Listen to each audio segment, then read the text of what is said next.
So you're at a bar, not with your children, not with your significant other. You get in an argument, you leave, and you come back and you fire shots into that building with the two complainants and other people who are inside. Mr. Martinez? Yes, ma'am.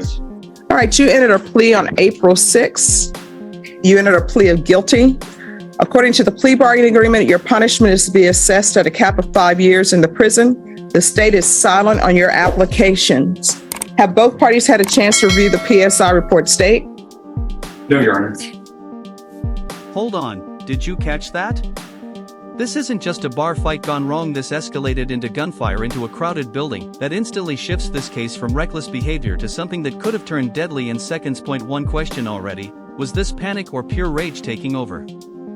I'm reviewing it now. All right, defense? Yes, Your Honor, I have. Defense, do you have any objection? No, I have no objection to CSI. All right. Defense, do you have any witnesses? Yes, Your Honor, I have 4 short witnesses, including my client. All right, you can call up your witness. The first witness I'll call is Marty Martinez. I am his father. And talk to me a little bit about Martin. What kind of kid was Martin as he was growing up? Very respectful kid, growing up. Was great in school. No problems with him. He wasn't a problem child, thank God. Where did he go to high school? So he went to East Central High School. And after high school, what did he do after that? He went into LVN school. And has he been working as a nurse since that time? Yes. He also worked part-time at Bill Miller's and other odd jobs while he was going to school. And are you aware that he has some health conditions that may be difficult for him to be incarcerated? Yes. And can you briefly describe that for the court? Yes, my son was born with a rectal anus edema patch. So he had to have a colostomy bag, and he went through a lot of doctor visits, operation, practice, but he still has issues to this day, having bowel movements. And then let's talk about your son. Has he been instrumental in your family and helping other family members? Oh yes. Can you give us an example? Yes, we all make mistakes. He is a loving father of 2 kids, a husband, and I believe he won't. Your son, tell me about this situation. Has he talked to you about it? Yes. And has he expressed remorse to you? Yes. Can you describe that for me? We cried. We talked about it. We prayed about it. And thank you. Call your next witness. We'll call Sarah Cedillo. Sarah Cedillo. Do you have children together? We do. We How have many children? 2 children. And what are their ages and sex? 7, and he's a boy, and a girl, 4 years old. What kind of father is Martin? Martin, he's an exceptional father. He does everything for the kids, and he's always there for them. Always, even if he's tired out there, playing with them every day, whatever they want to do, and they love him dearly. And what kind of husband is he? He's always there, financially, and physically, everything, emotionally, in any hard times, and he supports all our family very well. Has he ever been in it? Before this, has he ever had any contact with law enforcement? No, I know. And is there anything you want to tell the judge before she pronounces sentence over Martin? Just ask you to take into consideration what kind of person he is, and that he doesn't have any histories or anything, and we just really know that he's never going to do anything like this again. He regrets it. So on. And he's expressed that to you on multiple occasions? Yes, yeah. Martin, let's start, before we get to what's going on, let's talk about your health first. Can you describe what that is and how that impacts you? It's a congenital health issue, and perforated anus. There's no hole provided when I'm born. difficulty having those issues about stuff. Okay. IBS. Sorry. No. So I appreciate his health issues, but let me just tell you what my concern is so we can cut to the chase. My concern is this incident, according to the PSI and the stipulations, occurred because he's saying he was intoxicated. And then I'm reading the PSI report and he says he's still drinking alcohol. So that's what I want to hear about and I want addressed. Okay, sure. And here's where things start to fall apart for the defense. He admits the incident was alcohol related, but at the same time he's still drinking even right before court. In legal terms, that's a huge red flag. Judges look for accountability and change, not last minute realizations. So now the real tension is, does the judge see growth or just excuses? Well, let's talk about that. So when was the last time you had a drink? Yesterday. Do you feel like you have a drinking problem? I do. And are you willing to get treatment for that? I am willing. Well, why did he say in the PSI that he didn't have a drinking problem? He didn't need treatment. It comes to the realization that I do have. Well, when was this PSI report done? What date was this PSI report completed? March 31st. So, If that was when it was completed, I don't know when they did the interview. His interview would have been sometime prior to that. all right, so you just coming to this realization today that you have a drinking problem and you just drank yesterday? No. So when did you have this epiphany that you have a drinking problem? I was watching the Bill W. documentary. Just kind of helped me realize. When did you watch that documentary? It's on TikTok, yes, 2 days ago. Okay. And is it, do you think that there's going to be some, I mean, you definitely want to get treatment, but do you think you need treatment? That sounds like it. I think reading treatment. I think it's always healthy to read and better yourself. Get away from the exact cause that's happening or creating the problem. When did your drinking increase?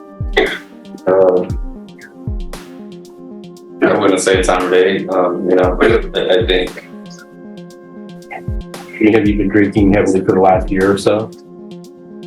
Probably, yes. Let's talk about your work. So during the time that you were working, tell us how your present employed. So currently, my contract ended as a travel nurse. Just perfect timing through this situation, but for the past 9 years, I've been a registered nurse. I was an LVN first, moved up to an RN, and then continued to grow within my field of practice. Starting out in low level floor nursing to the ICU, intensive care to rapid response team, COVID team. Well, And how long were you working in the ICU? for the ICU 2 years, and currently that was where I stayed in my own home hospital, and then probably another 2 years. So in critical care, a total of 4 to 5 years. Because of this charge, is this going to impact your nursing license? It will, it may. The Board of Nursing has renewed my license for another 2 years after disclosing everything. But at any moment, they can take it away. And if incarcerated, it's a definite takeaway. But there's very possible you may have to go to some type of nursing board. Even if you get probation, it's very possible you may have to go in front of the nursing board and answer them once all this is terminated, and then they would decide whether you would be able to maintain your license or not. That is correct. I would have to ask the board, what the next steps are, see what they give me, referendum, just to continue on and try to persevere through that. Let's talk about what happened the night that this occurred. Well, let me ask you this. Do you understand that your actions have not just impacted you, but it's impacted your family as well? It has impacted me and my family. Can you describe this? Can you describe how you feel about the negative way this has impacted your family, and potentially may impact them even more if you lose your license, right? You're correct. I'm letting down my family entirely, financially, physically, emotionally. I am there, as a good person, but this is holding me back from continuing to be that person just a bit. And let's talk about what happened. So the night that this occurred, you had gotten into the dispute with the owner of the bar, is that correct? That's correct. And at some point you got in your car and you shot several rounds at the bar. That's correct. I mean, obviously you were intoxicated at the time that that occurred. I was. Can you describe why you did that, or what was in your drunken mind at that point? The altercation I had, I just recall being pushed down and hit in the face on my knees and asking for them not to do it anymore, got in my truck, and then that's when I made the mistake of shooting to scare them. And that was your purpose, was to scare them? That was my purpose. And did you shoot at any person? No, I never intended to hurt anyone, but I didn't realize that I was hurting someone in a different way. When you say hurting them in a different way, describe what way were you hurting them? Came to my realization that, I put fear into their lives and put their lives in fear. That is not okay, but my mind wasn't thinking that way when I did that. But now that you've had time to reflect on it, how do you feel about all that?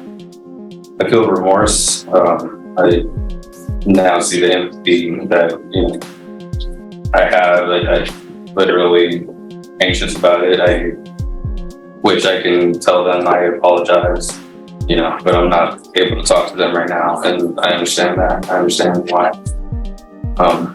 If the judge gives you a chance to remain out of prison and puts you on probation, can you describe what even if she does send you to prison, let's talk about it. What kind of changes are you going to make in your life so that, what kind of changes do you plan to make in your life after all this is out? First and foremost, the alcohol is one to get rid of, since it's causing my life to be unmanageable. To continue to grow, I feel like I can do more volunteer work, help out in the community. I don't work as much because I paid off a lot of my bills, and but I feel that I can continue to grow and prosper and reflect on what I've done and continue to make better choices. And what's the most important thing for you right now? For me right now, this decision is to stay out of prison, hopefully continue with my nursing career, reach out and get a job, maintain my personal relationship with my family, and ultimately, hope for forgiveness for the rest of my life. I'll pass witness at this time, Aaron. Any questions? No. So everybody tiptoed around everything. What exactly did you do? We talked about it. I asked what you shot. Well, no. What you did was you got into an argument with somebody, and was this at a club? Outside of parties. Yeah. So you're at a bar, not with your children, not with your significant other. You get in an argument, you leave, and you come back and you fire shots into that building with the two complainants and other people who were inside. You want to discuss that? It was a stupid mistake. No, I that wasn't a mistake. That was a choice. It was a choice and a mistake. I agree. Wow, that line hits hard. That wasn't a mistake. That was a choice. This is the turning point. The judge is stripping away every excuse and focusing on intent and responsibility, because in court, saying "I didn't mean it" doesn't erase the fact that actions have consequences, especially when lives were at risk. A final question for you: should one bad decision define a person, or does accountability earn a second chance? I honestly didn't understand. It's hard to say. I understood what I was doing, but I was not in my right mind. Because it says here in the PSI report that you had more than one weapon in your vehicle, and there were several shots that actually hit the building. And there were multiple people in the building. All right, anything else from either side? Argument, Your Honor. All right, court will hear your argument. Judge, I do believe that Martin Martinez Jr. to be a good man. I believe that he's a man who runs his family. I believe that he's somebody who has been a benefit in many ways to this community. He's worked tirelessly as a nurse throughout the COVID epidemic. He's done everything he can during that time. Obviously, that was an extremely stressful time for him, especially working in the ICU at that time. I think that exacerbated his drinking. Obviously, he made a horrible series of choices that night, which has led him here. He's facing losing his career that he spent years working in and going to school to obtain. It's very possible that he may have to change career fields in order to support his family. Look, what happened was extremely serious, and we're not downplaying that in any way. I mean, it's extremely a serious event, although what I believe is most appropriate for Mr. Martinez is rehabilitation. I believe that he is a hardworking man who will do everything that he is required to do to get himself back in the good graces of society and the poor. And the courts see that there's no amount of restitution that's being requested from the complainants in the case. The court is going to find you guilty, sentence you to 2 years in prison, give you credit for any time served, taking consideration County Court Cause number 687552. And I would recommend for you the therapeutic community, showing you what's entitled Trial Court Certification of Defendant's Rights to Appeal. Did you review that with your attorney? Did you understand it and did you sign it?